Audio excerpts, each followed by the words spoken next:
Episode 25 of the Guerilla Social Work Podcast. Did I say prodcast? Broadcast? The prodcast. like a cattle broadcast? Some Freudian shit leave right that. there. I'm going to leave that in there. I like that. Yeah. It's prodcast. Yeah. Did you see how hot it was down in Vegas this last week? I just felt how hot it was. 111? 111, Yeah. dude. Which is like, it just reminds me of one of our sponsors. I was kind of thinking about this because it's like hot, right? And people are going to be taking their clothes off. They're going to the pool and everything. Did you see Jeff at Ragnar taking his shirt off and stuff? Yeah, I loved it. Right. I know. He looked good though, right? Thanks. Appreciate it. And just so you folks know, I want to let you know why Jeff looked good. So... So if you're going to the pool, you want to look good, you're on the way to Shred City, you need to make a stop at Ames Summer Abs Workout Program. It's by far and away. You guys have heard of like 8-minute abs and 6-minute abs, and what are all the other ab ones? Don't they have 6-second 30 abs. second. What's that one with 6-second No, abs? hip hop abs. Yeah, hip hop abs. Typo abs. Right. Right. Tight bro abs. Tight bro abs. So AIM Summer Abs Workout Program is the most evidence-based workout program for summer abs there has ever been. And I'm telling you, it's. I mean, Jeff, you're not only are you an advertiser, you're also a consumer of this product. Are you not? Well, I was super flabby. My abs were not summer ready, but then I discovered Ames Summer Abs program, and the results speak for themselves. Did you see his abs? They look like a load of back muscles. Yeah, I love it. Yeah. Red ones. Yeah. He posted them all over. He posted them all over Facebook too. He was like, no shame whatsoever. That's their slogan: "Summer abs, summer not." Thanks. So, How much are we getting for this sponsorship from Ames Summer Abs program? Is this making us rich? no. But you can find this a little bit more about this at www.summerabs.gov. Gov.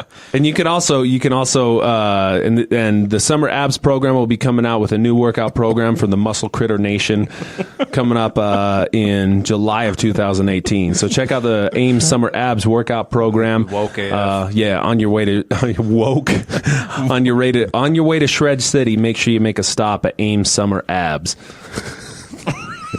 And as always, it's brought to you by Alpha Counseling and Treatment. Yeah. Emotional Strength for Better Living. Our current employer, and happens to be this topic was employment. Mm-hmm. Yeah. Well, and just as far as Alpha goes, I want you guys, you're going to get a lot of superior performance out of Alpha. We have a ton of emotional appreciation of the clients for the services that that we provide for them. Retention of clients, application of the skills, wide technical range. Our clinicians are able to adapt to any treatment interventions to individual client needs. A lot of our clients have increased participation as a result of the way that we do effective individual and group therapy interventions. And our style of programming is increasingly copied by other programs and becoming much more influential here in the state of Utah. So you can find our website at www.utahsbesttherapy.com, and you can find out more from calling our phone number 801-645-5455 or info@utahsbesttherapy.com. You can fax us at 801-394-0394 too. Don't do it though. Yeah. Or a carrier pigeon. Yeah. You have a either way. landline. So All right. A landmine. All right, employment. Here we go.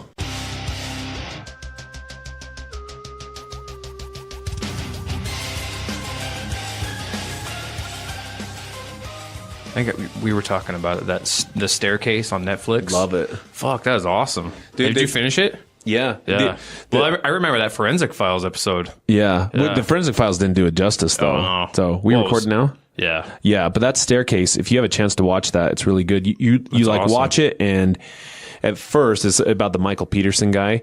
And at first you're like, oh yeah, he did it. Like immediately you're like, he did it, And then you watch an episode, you're like, oh, I don't know. And then you watch another one, you're like, no, he didn't do it. Yeah, you go back Then and you watch forth. another one, you're like, oh wait, he did do it. That son of a bitch, and then it just keeps going back and forth.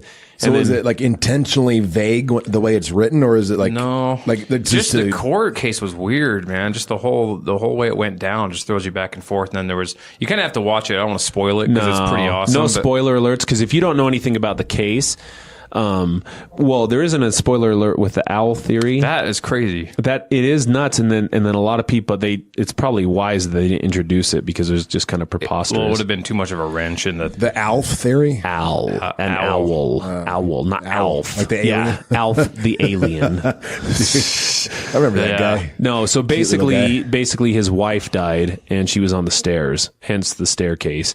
And so the big to do is, did he kill her in terms of like blunt force trauma, or did she fall? So was it an accident or was it intentional? And it just goes back and forth. But it's the only documentary that I've seen about that I think is better is the O.J. Simpson one, Made in America. That one's good too. That one's really good. But the owl theory was a lot of people had speculated that part of North Carolina, that there was these owls that would, dive bomb people and like shred their heads up and stuff like that. What? Well, so you like, if you see some of the autopsy photos, you're like, oh yeah, pretty jacked up. Yeah. But the other piece of it is, and this isn't a spoiler alert, but the blunt force trauma, they were saying it couldn't have been that because there was no fractures in the skull. If you're hitting somebody that hard to kill them, there shouldn't have been fractures in the skull. Hold on, I don't even care about this lady. You're saying owls attack people? Yeah. But that was a theory that was offered actually by his neighbor, and then a lot of people were kind of commenting on it. But his lawyer didn't introduce that into evidence. They didn't say anything about that. Oh. Yeah, and his family supported him. Like he had his kids, and you need to watch it though. It's really good it's stuff. pretty awesome. Staircase. Yeah. The other thing though, I was thinking though, that trial wouldn't fly today. If they tried to introduce that, like the homosexuality stuff. Oh yeah. There's no way that'd fly. Dude, it'd turn into immediate protests. Discrimination. Yeah. The LGBT community, it would like jump all over that dude. They'd have been like, no, and then they would get thrown out. So there's no way that would fly nowadays. Like he would have been off in a heartbeat. Well, I thought that when I was watching, and I forgot that trial was in 2003. Yeah, it was a while back. 2004. Yeah, it was a while back. Well, I'm still stuck on owls jacking dudes. That's cool. Dude, that didn't happen. Wow. It says you. I mean, but look into it. It sounds stupid until you watch the documentary. Then you're like, well, God, maybe that did happen. Yeah, I don't know. Mm-hmm. To me, it highlighted my personal feelings. Like, did he have something to do with it?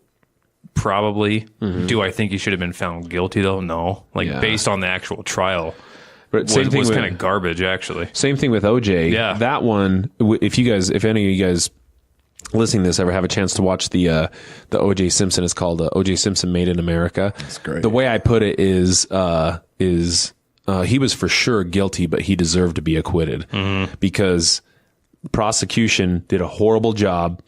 The law enforcement, screwed up all over the place, and then his defense team was on point throughout. It was just perfect. Kind of how this was. Oh yeah. Perfect events. So, but watch it. It's good stuff. Yeah. What are we talking about today? Employment. Get a job, son. Yep. Yeah. Is that what you tell? So you have a session with your client. We're going to talk about employment today. You need to get a job. Well, it's weird because it's such a classic thing to say, but it's probably one of the most important risk factors that we deal with. Employment's. I think in previous podcasts we've talked about the risk factors before, and employment's like kind of towards the end, and it's like kind of this obvious, like you have a job, not have a job. But wouldn't you guys say it's probably one of the more predictive factors of success for these dudes? Sure. Yeah. I think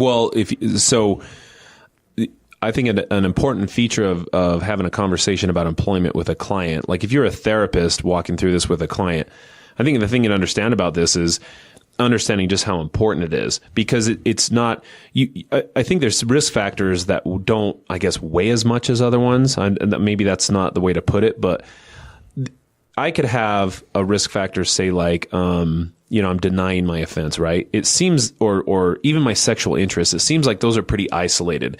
In other words, they don't have spillover into other risk factors. But if I have no financial stability and I don't have employment and I have a lot of free time, so that seems to trickle over into not just employment, but also emotion management, impulsivity, problem solving, social influences. I can't cooperate with treatment because I can't pay my treatment fees. I'm not paying my supervision fees. It seems to, this is one that has a lot of heavy weight behind it that I think clinicians and clients alike need to take it more seriously in terms of what this does to anchor people to treatment. Man, that again, just kind of rehash what you were saying. So like it seems like we always dish on sex offense responsibility, but since that's the one that I think people maybe would pay the most attention to, why not? That like when a client says, I didn't do my offense, that seems like, I think the general public would think that that's going to be one of the biggest risk factors. But a client can deny their offense up front in treatment, and you can still get a lot done, and maybe even get towards successfully transitioning them if everything else is looking really good. But employment, and if they don't have a job, and like you just said, Mace, then they can't pay their treatment fees, and they're all the other, they're emotionally out of whack, and they have huge chunks of free time during the day when they're just playing Xbox and doing God knows what else online. It's things crumble pretty quick for them, and like the fallback response is get a job, and that's I don't know. Seems like it doesn't make sense with what's going on. Like, wouldn't you talk about their accountability? Wouldn't that be? It's almost like the hierarchy of needs, the Maslow's hierarchy. Like if someone's struggling with just having a roof over their head, I'm not going to get into, well, you need to take accountability for your offense. So I'm kind of missing the base levels, because I was going over the SOTIPS thing, so how we score, calculate levels, quote unquote levels of risk. I was going over this in one of my groups a couple weeks ago. And so we're going through and we're reading each category. And when we got to employment, I had someone read that out loud, what goes into that as far as steady jobs or job changes and all that. Are they satisfied with their job? And then the quote unquote risk or need level from 0 to 3. And one of the guys was kind of miffed about it. Understandably, he's like, well, I don't understand how, if I'm having a hard time finding a job and it's harder for me to find a job, that counts against me. And so as a group, we were talking about, as a whole, a therapist looking at this, okay, if all of your scores are higher need or higher risk, it isn't saying necessarily you're a problem or anything like that. It's just saying, hey, we need to focus on this. So that's kind of saying, if you're in between jobs a lot, or you can't pay your rent, you can't pay for treatment. It's not saying you're a risk per se. It's just saying a person with those higher scores might be at a higher risk of offending, or they might be at a higher risk, not even that, just a violation or just getting in trouble in some way. And if we don't look at that, and if you can't see that, then we don't even know to work on that. Right. That's good, I think, for really anybody who anybody who receives that message, a client or a community, member that, like a PO or anybody for that matter, another therapist. If I'm talking about risk or articulating risk, sometimes it's like we think that's predictive of, you're going to sexually reoffend, right? Mm-hmm. And then that's saying I'm at a greater risk. It's not. What we're saying is that given all these risk factors present and having this number or whatever, this is, of all the offenders that were studied in this particular assessment, this is the how many reoffended. And so we're trying to say those give us target points. Those are things that we try to target that are going to get us the most reduction in treatment over time. So if you do it accurately, of course, when you're doing risk assessment, but it is kind of a hard sell to a client. I do like, though, on that they specify that, if you get a job that's better, in other words, you get like a promotion or something, like you change gigs, you don't ding them for that. Like, that's a good thing. Yeah, we did talk about that. Sometimes that's actually a good thing. And I told him, say, for example, where it's case by case.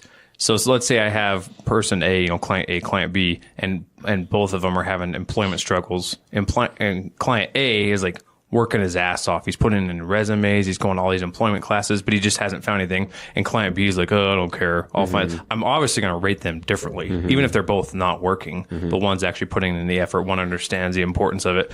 And kind of the way I spun it in my group, because I think when you hear the word risk, I probably would feel like a little insulted too. Like, oh, you're high risk in this category. You're going to offend. I said, let's just take somebody that doesn't have any kind of criminal background, and we ran them through the same scale. If they scored higher on all these, they would also need to work on that. They should probably be like, oh, crap. Yeah, I need to find a good job. I need to have better social outlets, or I need to work on my impulsivity. It's something that kind of applies to anybody anyways. We're just using it as a scope to sometimes looking at things on paper helps you to focus on, oh, yeah, I didn't even think about that. Yeah, I need to work on that this quarter. I think it just puts things in like a visual perspective sometimes, or hearing that feedback. So sometimes you can...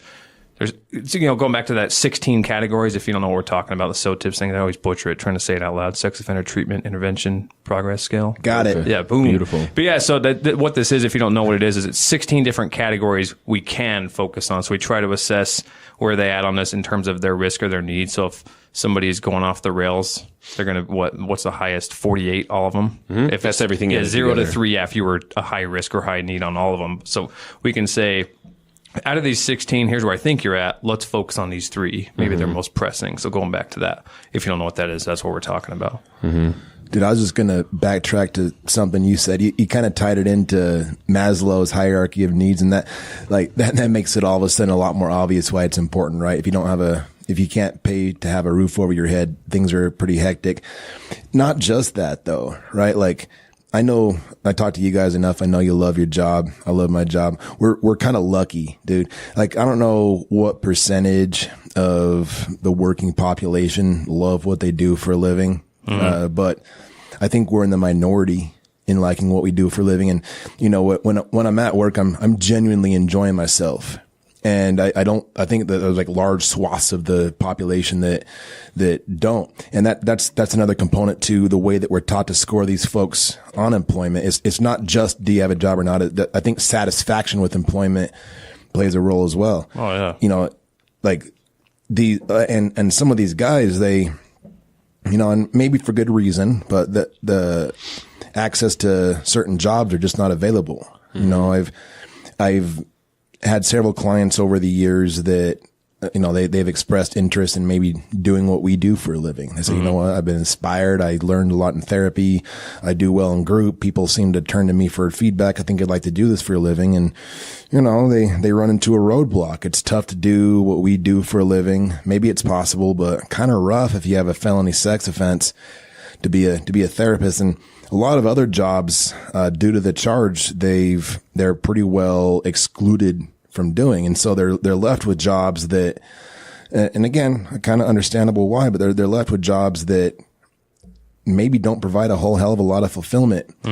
And, that's going to drive up other risk factors as well. If, you know, we talk a lot about, you know, beyond relapse prevention, we try to help our clients develop a life that kicks ass and that they love.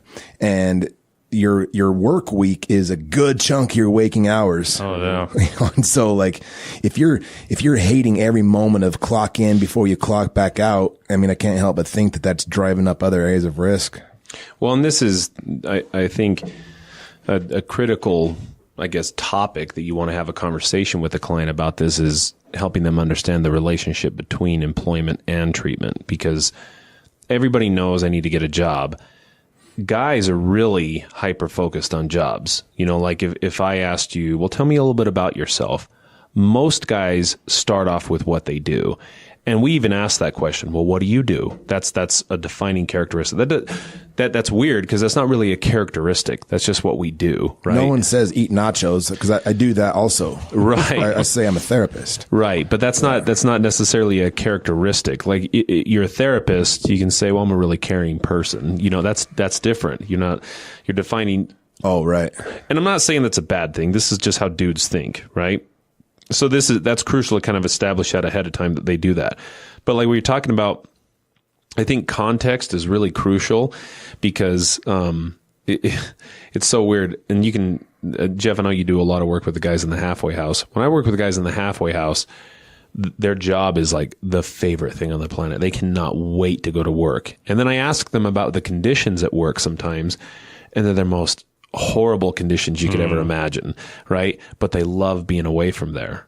And the reason why is because they're not at the halfway house. Yeah. They dislike that so much, right? Oh, yeah. But I got to say, well, you have to anticipate, though, when you transition and you go to the community, though, is the job going to look the same? And it never does. Sometimes they totally resent their job because they're working 65 hours a week at a thankless 9-hour job that's labor intensive, that prior to then seemed like a dream come true.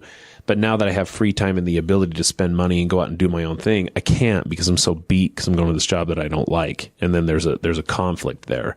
And not to mention too, I mean, it's cool because we kind of talk about scheduling as its own, I guess, kind of risk management. I mean, if I put together a schedule, rarely, if ever, you know, I'm going to say never, does somebody pencil in, you know, like a sexual offense. It's like, well, wake up at 7, you know, 7:30, have breakfast, brush my teeth at 8, 9 o'clock, you know, they're not going to pencil that in.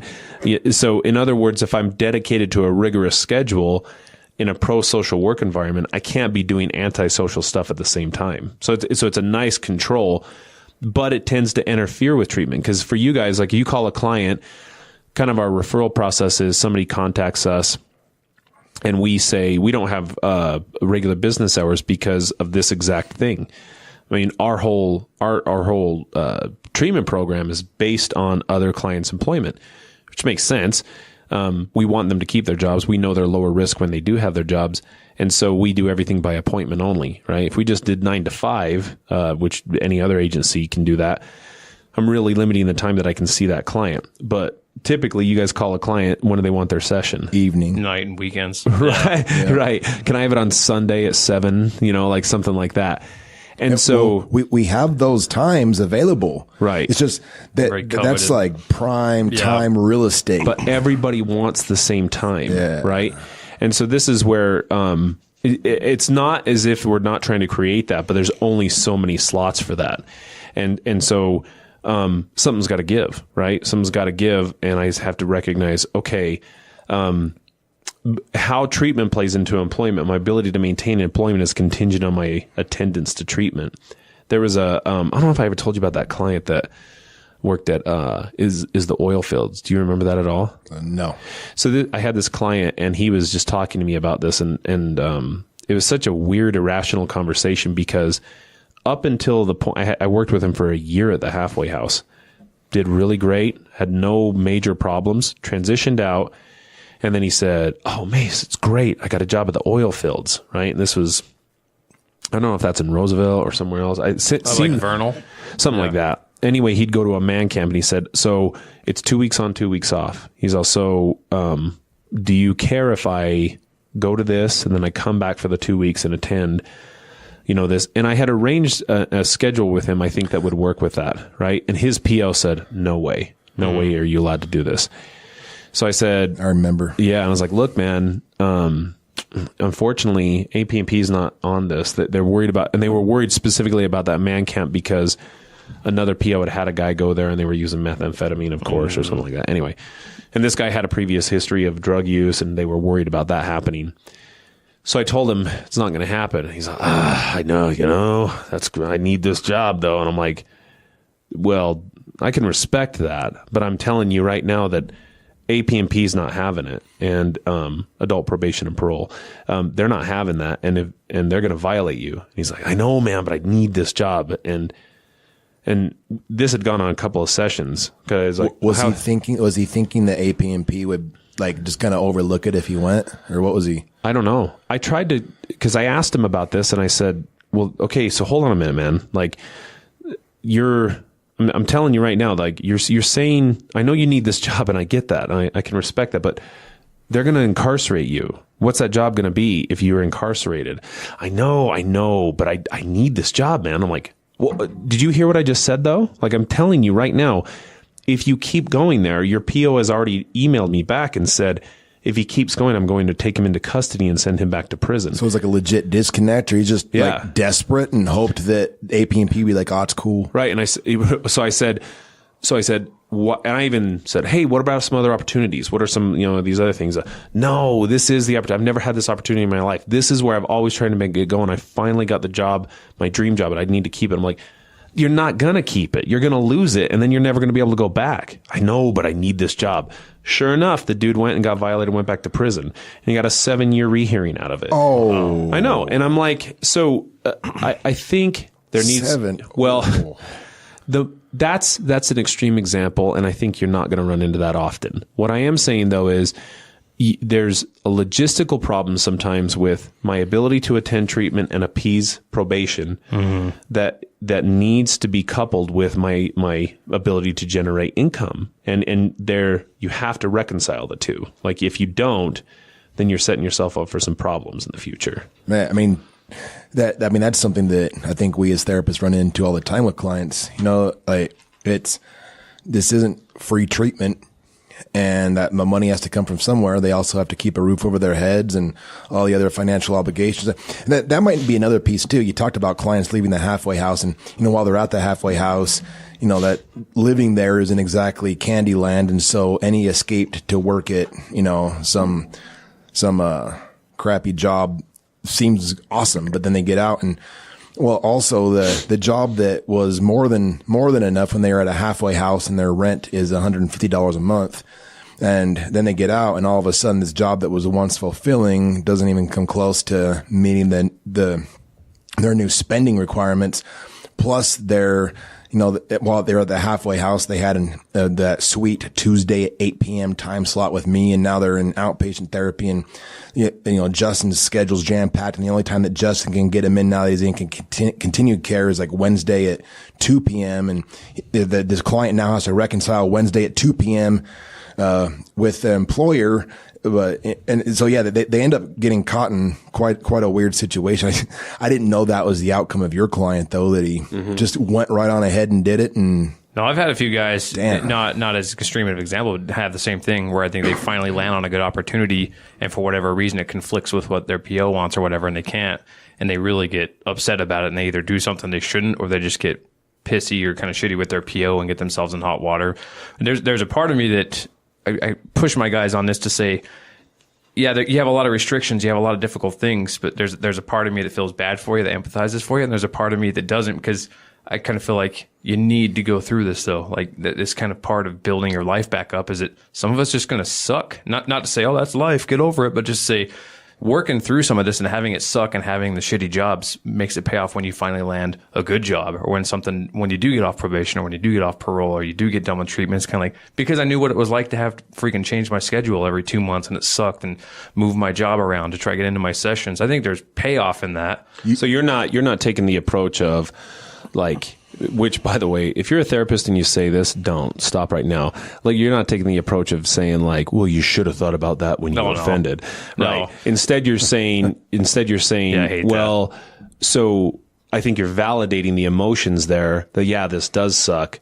And then the true benefit from this is that when you contrast this later on, when you are doing really well, you're going to really appreciate the struggle that you went through to get to that point. Absolutely. Yeah, that's a good way of reframing it. It's that embrace the suck concept we talked about with Arlo. Well, I think of constantly, like, I remember specifically in my senior year at Weber during my undergraduate, when I was working like 2 jobs and doing my internship. I remember just sitting in some of my classes like a zombie, just with like a 32-ounce coffee, just like, oh my God, I hate this. But like, it was just part of it. It was what made it pay off when I got my diploma. Like, when I actually got a job and I was like, this is freaking awesome. It was awesome because the previous many parts of it sucked.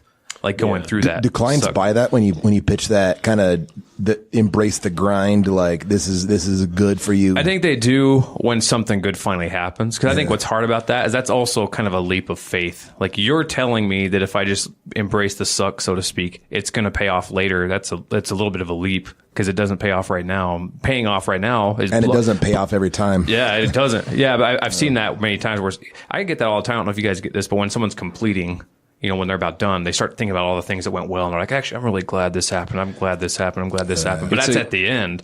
That's a really good analogy, though. Like, going to college and being on probation or parole for a sexual offense. Bear with me. I know it seems... I thought you were mocking me for a second. No. Yeah. So hear me out here. You never know with Mace. Well, I'm just saying, so think about this. Okay, I mean, I was dirt poor when I was going to college. Remember those $150 a month apartments we lived in? The best times of my life, man. Awesome. They were some of the best times of my life, but I remember, like, some weeks I had literally a sack of potatoes to eat. Like, that was my food. And I remember buying turkeys because they were really cheap, and cooking like turkeys and then using those and and mayonnaise. Yeah, I was really like poor. Those little turkeys. No. Like a turkey. Off season, they're super cheap. That's awesome. I don't know if you knew that. No. Yeah. So that and then I think about, like, okay, the other thing is, so I'm poor and I'm doing this deliberately for 4 years. I'm volunteering for this probation. So you're getting the same kind of jobs when you're and you're restricted, because I have these other obligations. Got to go to class. Clients got to go to treatment. I got to pay for class, which is really expensive. Treatment's really expensive. I volunteer to abide by rules of that school, which are in excess of normal normal criminal laws on the books. So imagine if I went to a university that had affirmative consent laws. I went to Brigham Young University, which has the honor code, which is above and beyond normal laws that I still have to follow and abide by. Otherwise, I get kicked out of that university. Oh, and guess what? If I get kicked out of that university, then I have a stain on my university record and I can't go to other universities as well, right? So I'm choosing to abide by these rules. I think the big difference there is the pot at the end of the, pot of gold at the end of the rainbow is, well, I'm going to get a bachelor's degree out of this or a master's degree out of this. But you contrast that with, yeah, but you're going to get off probation. You're going to get off parole at the end of this. So it's not a horrible, I think when you're doing the analogy for purposes of empathy and rapport, you really can, relate to that of being in that position where I don't know if this is worth it. And I question myself all the time. And going to college is clearly pro-social, but being in treatment is too. 4, 5, 6, 7 years, sometimes people even more. I probably had to take jobs I really didn't want to balance it around, oh, that's my school schedule for the semester. Frick, this sucks. And I have to go to my boss and I have to try to get a different shift. And sometimes I had to leave jobs because it wouldn't line up with school. I think in some ways, that probably is pretty similar. A lot of things I really didn't want to do just because school had to be done. Well, and if you think about, there was a part of me too that really wanted to stay in school after I graduated my master's degree, right? Because think about what school offers you. It offers you an out to not be responsible, which going to prison offers you an out to not be responsible. Prison is anything but responsibility, right? So being incarcerated and it is kind of scary. And I have this little buffer like, oh, no, I'm a starving student. Well, no, you're 40. So, eventually you got to get out of this. I'm not knocking 40-year-olds who are going to school. Good for you. I'm saying that there's a lot of parallels there that they can look at. And this does turn into a balance where that's a really good, don't not pay attention because you'll get the next one. I think you need to give it its due credit and focus the level of emotional energy you need to into that loss of that job. Yeah, and then it does suck. Yeah, grieve that loss and give it its due credit.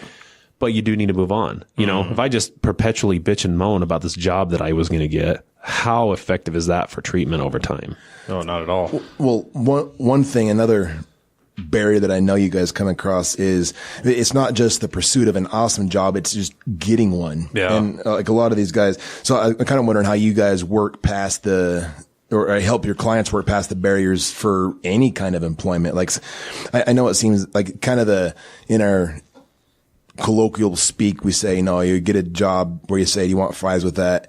It's just sort of how we refer to like a bottom tier job. But a lot of our dudes can't even get those jobs because, their charge looks pretty ugly.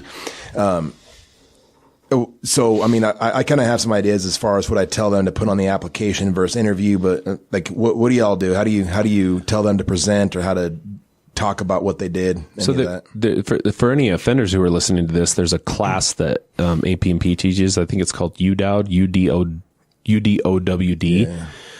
Yeah. Used to be done by a guy named John Kelly, who's a stud, by the way. But is it not anymore? I don't know. Well, when I went to it, it was actually really informative for me. So I'm going to borrow some of the things from his that I still share with clients today. So you're kind of in a unique position, obviously. And I think initially, you should do your due diligence. And what's the harm in contacting, an agency ahead of time, like their HR department, and simply asking, hey, do you guys hire felons? Oh, you do? Under what circumstances? And then because you can go and do a really good interview, and I'm pretty sure I read from that, it's not illegal if you have an application from like a private agency that asks about, have you been convicted of a felony? You're not legally obligated to say anything to that. If it's a government job, you are. But I think if it's a private agency, you can lie. But they're going to do a background check. So imagine if almost like you were kind of pre-approved for employment. You're a month deep, and then the background check comes back, and you're canned. Because now you built an expectation around that. So I think have had that which I've seen. Yeah, doing your homework about the agency to which you're applying ahead of time is probably important. On there, though, I don't think you can leave it blank. I think you have to write, when it comes up for, do you have a felony conviction? I think you write, will explain in interview. And I think that has a double effect. First of all, I don't tell you what it is. Secondly, it's kind of a mystery. And the person who is looking at that, I'm like, oh, maybe I'll just give this guy the interview to find out what he did. It's just a murderer or something, to hear that story. And then when that does happen, I think you need to, you know how they do those cheesy, well, what's your worst quality, Jeff? I'm a perfectionist. And sometimes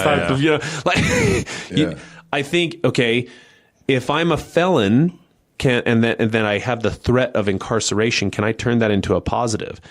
Absolutely. You're never going to meet a harder worker than me, because these other guys, the incentive for them is, oh, I lost my job, I'll get another one. For me, it's part of my parole conditions. I need to pay for treatment. You'll never find another harder worker than me, because I need this job more than anybody. And I'm going to be dedicated to it. I'll be here on time. You're not going to have any problems for me because I need this. That, to me as an employer, and if you were honest to me about that, I think that would really hit home pretty well. I pretty well echo that exact approach that you do. And I also tell clients kind of as so first off, I say lead with what you just said, as far as you're not going to meet a harder worker, my freedom depends on it. Then I say, you know what, like everybody loves a comeback story, and people like to hear, hey, you know what, I made some bad choices in my life.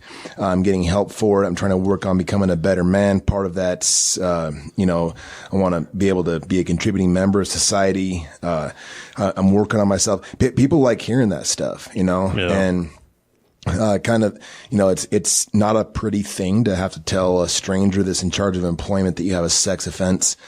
But if you phrase it in a way where you're saying, yeah, I did make some bad choices. I'm improving myself. I'm learning. I'm actively working on things. That a lot of people have a soft spot for that.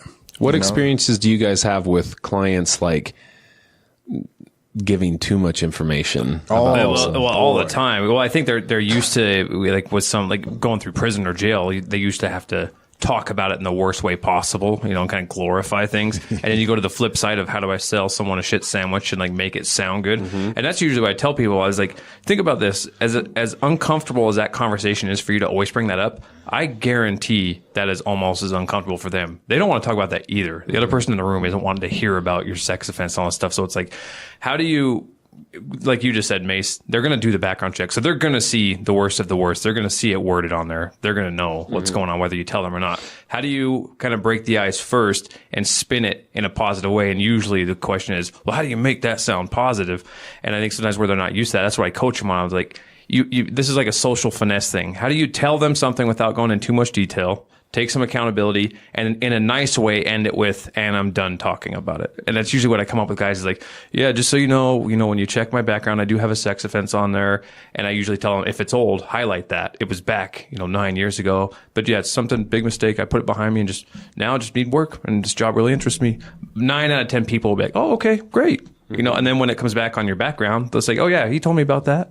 Which I think that's usually how it goes, even if you don't get the job, but you're kind of saying in a socially appropriate way, I don't want to get into it, but yes, there's something on there. Let's move on. And most of the time, I don't ever really hear guys that in their interview, they're prying and, well, what did you do? What happened? That does happen. But I think most time that person doesn't really like how uncomfortable that moment is either. And they want to see that, well, he actually handled a really difficult question really well. Well, if you don't do it as matter-of-factly as you just said it right there, I think you open the door for clarification. Yeah. So and I've had this happen sometimes because in groups, guys have talked to each other about this. Well, what'd you say? And they're like, well, I just told them, I got in some trouble a while back and I made some bad choices, but I'm trying to improve my life. And that, I don't know if that's good enough. Is that a little too vague? I don't think so. I think that opens the door for. I see what you're saying. Well, so tell me what you did. Yeah. And they're like, well. And if they don't, they're going to see it on. They're going to be like, whoa, he didn't tell me that. Yeah. Yeah. And then you look bad. Well, yeah. I think an employer. This is if you look at like top 10 qualities of an employee and employer, right? I think number one is it. More than anything, is that person coachable to what you're trying to get them to do, right? And are they confident in their ability? Like, that's another thing. So a person who's confident is just going to be like, yep, that happened. And you'll say, I have a sex offense back in my record, or 7 years old. I'm into therapy, though, and I'm over that. This job is really a part of that, where I'm really trying to move past that. That is very matter of fact and confident, and I'm moving forward with it. Like, that's afterthought. Like, that's better. Yeah. That's better. That's kind of that whole controlling the narrative concept that politicians have to do when they screw up. Mm-hmm. Yeah. I guess kind of the comeback story idea I was proposing does leave room for questions, is a little more open-ended. I'm sold with what y'all are saying. Well, I like what you sense. said, Jeff, because I agree with that, where it's kind of like people like a comeback story or people like the underdog thing. I usually tell my guys that, like, you never know who's sitting across from the room in that interview that doesn't have a family member that has a sex offense. Maybe they have or they know a felon, or they know someone, how difficult it is to get a job, and they empathize with that. More people than you think know someone that's gone through the criminal. So you could still pitch that while being very concise and matter of fact, and like, yeah, I do have a sex offense. It's from here, but I'm interested in this job. I really want to move forward. Yeah. Well, I can't even count how many times I've had a guy come back from an interview and say, yeah, they said to me, like, everyone deserves a second chance and stuff like that. Like, there's a lot of people, as much as there's going to be the jerk that's going to throw you out the door, it's kind of like law of averages. The more jobs you're applying for, you're going to find level-headed people. You're going to find compassionate people. It is, I think I usually tell my guys, like, it's a numbers game. Just like, even if you don't have a background, finding a job is hard. It is a numbers game. You just got to keep applying. Something will land. And there's a, I mean, and I think I don't know how much weight I give this, but a lot of people say, well, if you don't put your offense on your application, then that's manipulation. Dude, like, do you have clients that try to do like a disclosure like they might do in therapy, or like not quite realizing? Do you remember your client? He's like he's all, they told me if I don't get in therapy, I'm going to be out there raping people. You're like, whoa, Holmes, slow down. I was going to bring that up. I don't know how to, because the dude that said that, like, Didn't he literally say that? He literally said that, but like he wasn't going to go rape anybody. He thought that he had to say that though to show accountability. And if he didn't show that accountability, then that's manipulation. And he ended up scaring the shit out of everybody. And omission. That's omission and manipulation. Yeah. I think the problem with it is if I see that, like if I just, so at this point, I don't know who you are. I don't have a face. I don't have a personality. I don't have anything sitting in front of me, and I don't have any other qualities. And then I look at that. Now I'm just looking at a piece of paper. That just seems unfairly prejudicial against a person. That's essentially, I mean, okay, I understand that anybody listening to this, I'm not trying to offend anybody. I understand that the offenses are, abhorrent in a lot of ways. The other piece though is this is kind of the go-between. There's no such thing as lock them up and throw away the key. No. They're coming into the community. So the question you have to ask yourself is as an employer or a community member or a coworker, do I want what I designate as an unsafe sex offender in my community? Well, the answer is no. Of course, I don't want that if I'm being short-sighted. Okay, now that unsafe sex offender in the community, do I also want them unemployed and homeless and without a job and living on the streets and doing God knows what? Well, of course not. I don't want things to be worse. Or do you want that unsafe sex offender in a stable living condition with people who care about him and having a job that pays money that he can financially support himself? Like, yeah, that's what I want. Because the other side of that is, the likelihood of creating a new victim goes way up compared to the other thing. If they're going to be in my community, I want them as safe as humanly possible because they are in our community, like it or not. So when I see, if somebody listed their sexual offense, what I see on the registry on that piece of paper, the story behind that and what's really going on far exceeds the 5 words about the offense that are on there. You know what I mean? And I think that person deserves to get his assessment of whether or not he's compatible with this level of employment. And sometimes they're not. I mean, for good reason, like you were saying. Sometimes the jobs just don't fit, and it's okay that the clients need to kind of, again, move past that and find jobs that are workable for them. Yeah, exactly.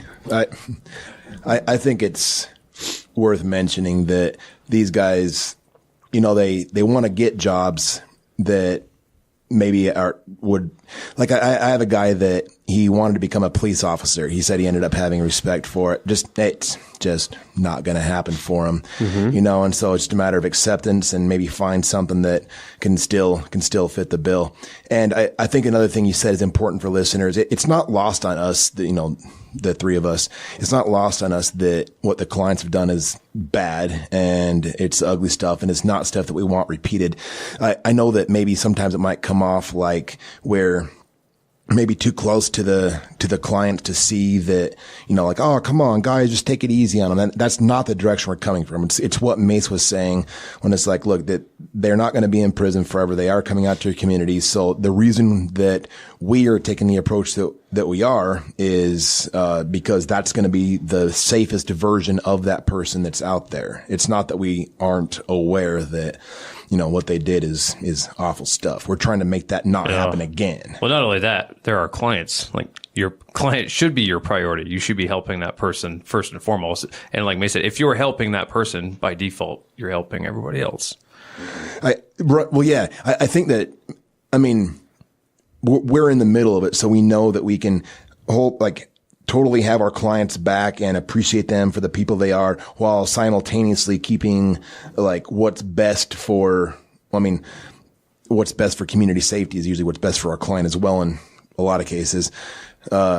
But it's not lost on us is what I'm getting at. It's the safest version of them is going to be the dude that likes his job and has something that he can, support his family with. Well, and from my experience, most people, myself included, when you start to learn more about the criminal justice system and being a felon and having a record and trying to find work and all that, I had no idea how difficult that really was for people until I started to learn about it and actually see people going through it. And I think that most people that I talk to are pretty understanding of that too. Like, oh, I had no idea it was that hard for them. Because in my opinion, you got to have a chance to move on. Like, you got to have a chance to put something behind you. I'm not a big fan of eternal punishment for something, because what's the motivation there? There's having something constantly held over your head. But I think when you have a real life example of seeing people go through that, that's when people understand. On paper, if you've never seen it, I think it is easy to think, well, this should be hard for them. And some things probably should be, but they have to be able to move along somehow. Like, otherwise, what was the point of letting them out? Like, just to eternally kick them in the teeth till they go back? Like, what was the point? So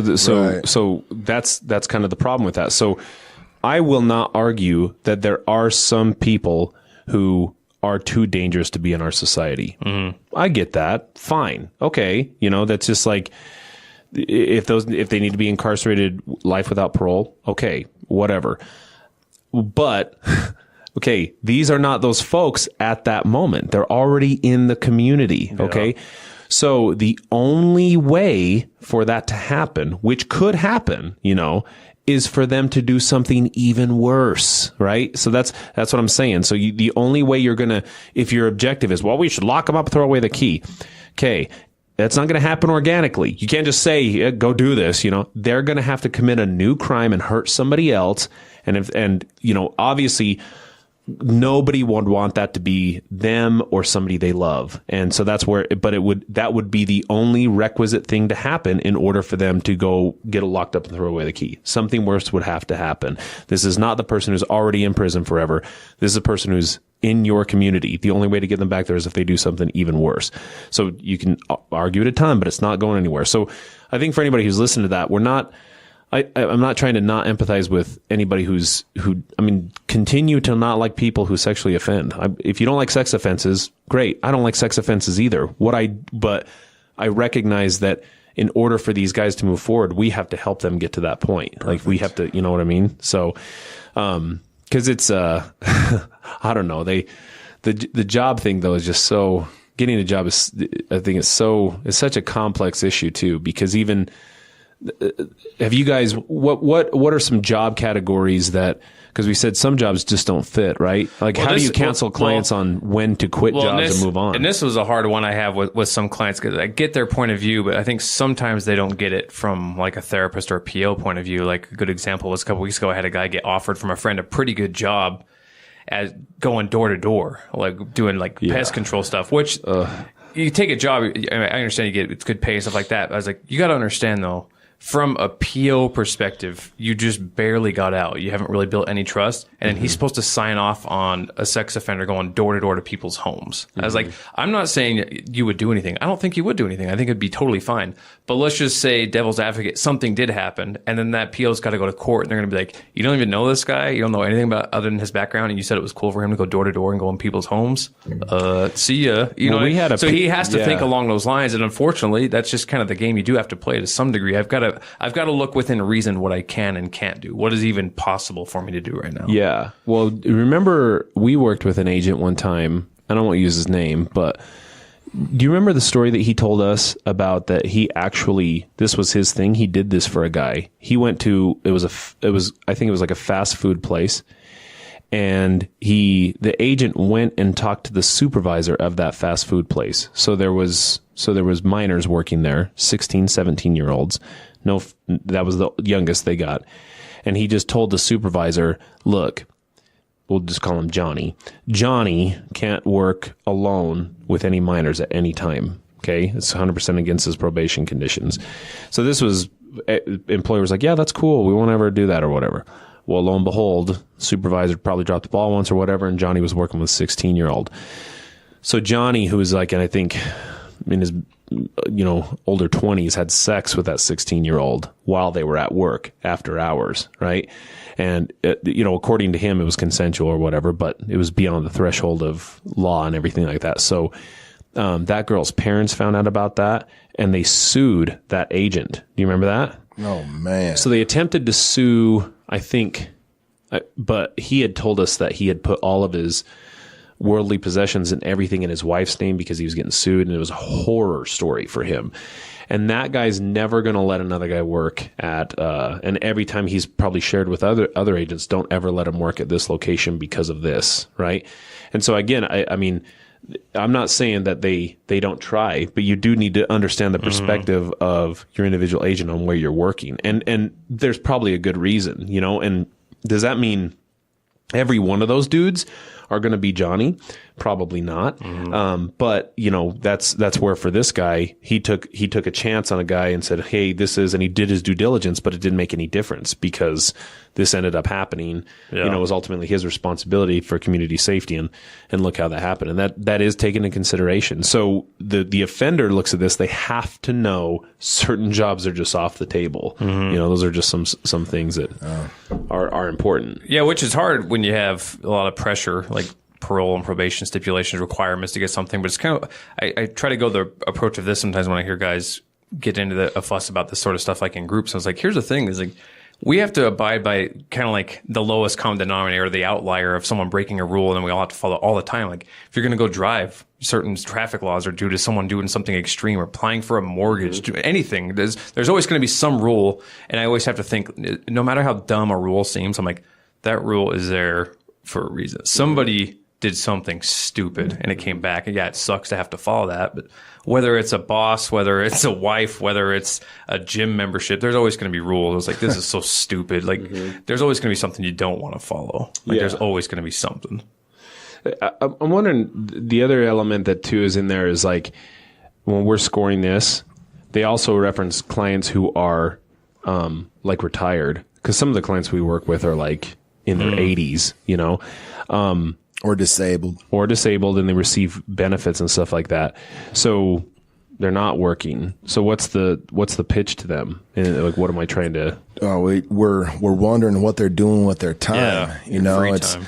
Because again, so if they're disabled or retired, we're not holding that over their head on the risk factor that we're supposed to score their risk, but we are curious as to what they're actually doing with their time. We want them to be productive. And so earlier, Mace brought up scheduling, and I'm pretty big on that anyway. I personally, my whole life's ran on a schedule, so I naturally just end up blabbing about that to clients anyway. But for some of my retired or disabled folks, like I really try to get them to do more than just lay around. Or there's nothing wrong inherently wrong with video games. There's not, right? I'm not that guy. It's just, but 24/7, there's something wrong with it. Then it becomes a problem. Yeah. So we try to get them doing something. And again, there's a lot of variation with what that something is, but we try to get it to be productive and at least something they're doing with themselves, some degree, and maybe something that engenders a degree of purpose or meaning in their lives, right? Because again, so I've had some fairly young guys fully disabled, and that they're missing a huge chunk out of what.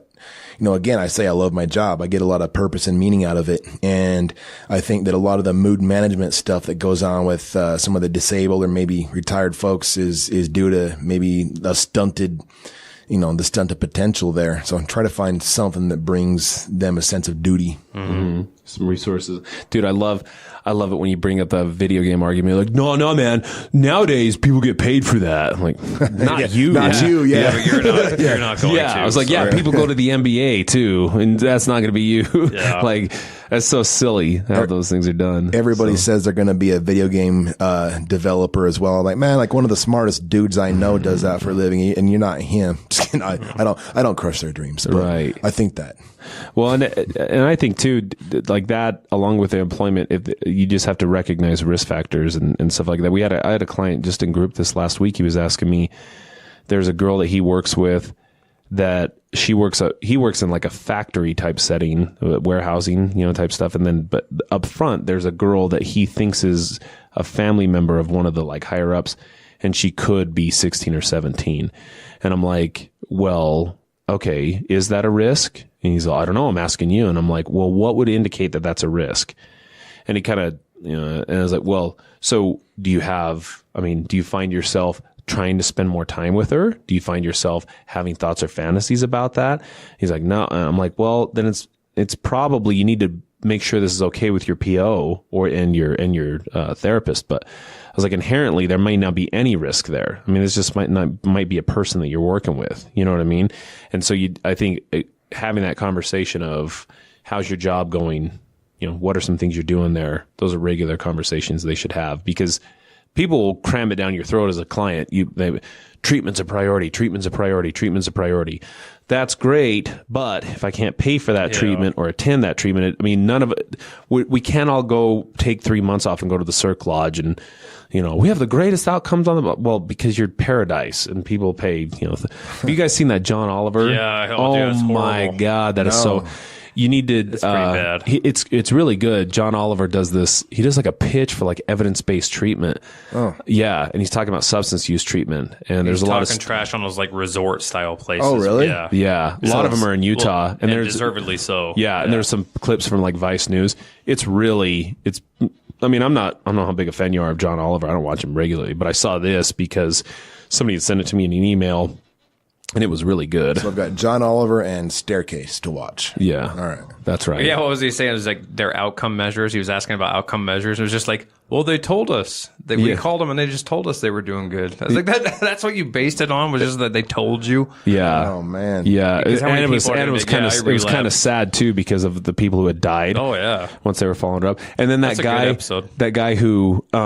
So there was these rated, like this was a 5-star rated place, but the places who did the rating was owned by the owner of the treatment facility. So he just created these 2 other rating agencies and gave himself 5 stars. I went, oh, that's weird. That's pretty smart. Yeah. Yeah. Or corrupt. However you want to look at it. Yeah. So getting some ideas. So as far as send-off messages, I guess the purpose of having this conversation with a client to engage in them with this topic is to help them understand how their work life affects treatment, help them understand how not working and not being productive increases risk to violate or sexually reoffend for that matter, and then obviously examine some possible solutions to problems that work poses to their treatment and vice versa, right?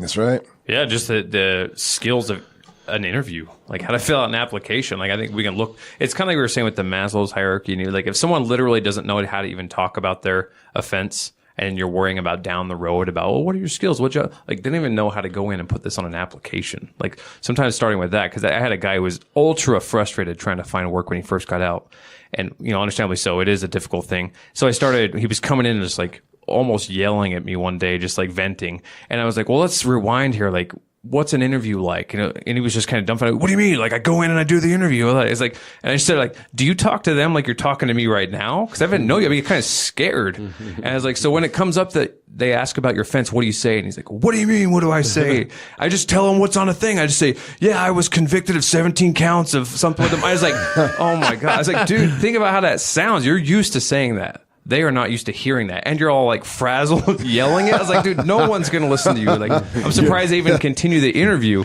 And so, yeah, we just worked on it because that's why I said, like, you got to try to say this in a positive way. They're just pressing the security button. I love they're frazzled while saying it. Yeah, and he's like, I have 17 counts. I'm all, holy shit, dude, slow down. Yeah, so we eventually got to the point of, I was coaching him. I'm like, okay, how can we say that positively? Just like you were saying, it's like, I have to be here. I have to work. And we put it as like, yeah, I put it behind me and I just need work. And he started getting second interviews and eventually got a job. But yeah, I was just like, and I really don't think it dawned on him that he was just frustrated and having a hard time. And that's how he was used to talking about it. So to him, that was kind of commonplace. And I was just like, dude, think about the average person that hasn't been to prison or knows anything about sex offense. You're probably scaring the shit out of them. Like, so we got to hit rewind here a little bit.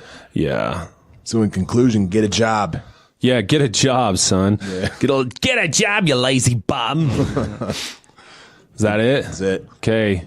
So next time we'll see. What will we do next time? Oh, yeah, Guilt and Shame is the next one. Oh. Yeah. It's a scorcher. The Guild of Shame. The Guild of Shame. Guild of Shame. Guild of Shame. So lame. Okay. See you guys next time. Bye. Bing. Okay. That does it for this episode of the Guerrilla Social Work Podcast. Thank you for tuning in. We will be back. We will be back soon. We have a projected tentative date of next week, whenever that is. That could be, depending on when you're listening to it, that could be forever away. So tune into the next one, or you're going to get 7 business days of bad luck. All right, we'll see you then.